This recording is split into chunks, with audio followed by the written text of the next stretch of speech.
తిరుమలలో రోజు అపచారాలు జరుగుతుంటే డిప్యూటీ సీఎం పవన్ కళ్యాణ్ పోరాటం ఎందుకు చేయటం లేదని మాజీ మంత్రి పేర్ని నాని ప్రశ్నించారు. ఉపాధి హామీ కూలీలకు డబ్బులు ఇవ్వకపోతే ఎందుకు ప్రశ్నించడం లేదన్నారు.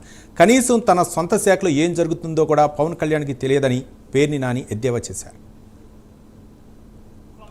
మీ నరకాసుర ప్రభుత్వం, మీ సైకో ప్రభుత్వం దేవాలయాల దేవుడి భూములన్నింటినీ కూడా రాష్ట్రంలో ఉన్నటువంటి ప్రతి దేవుడి భూమిలో ఉన్నటువంటి ప్రతి సెంటుని నామమాత్రపు ధరకి నామినేషన్ పద్ధతిలో దేవుడి ఆస్తులన్నీ కూడా అద్దెలకు ఇస్తాము అని చెప్పిన చట్టం తెస్తే కూడా మీరు పోరాటం చేశారా? ఎక్కడ పోరాటం చేశారు? మీరు నోరు ఇప్పారా? నోరు తెరవరా? పోరాటం చేయరా అని అడుగుతున్నాను. తిరుమలలో రోజు అపచారాలు, నోరు తెరవరా? ప్రశ్నించరా? పోరాటం చేయరా? అంటే మీ సైకో ప్రభుత్వం అయితే సమ్మగా ఉంటుందా?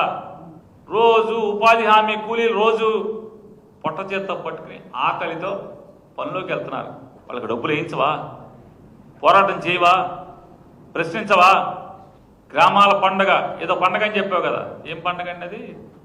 పల్లె పండగ అని పెద్ద సినిమా ఈవెంట్ లాగా ప్రీ రిలీజ్ ఫంక్షన్ లాగా సందడి చేశారు కదా. వారం డబ్బులు అన్నారు కదా. ఈ వారం డబ్బులు ముచ్చటగా 3 వారాలు, డిసెంబర్ 1వ వారం, 2వ వారం, మళ్ళీ క్రిస్మస్ చూడాల 3వ వారానికి అవుట్.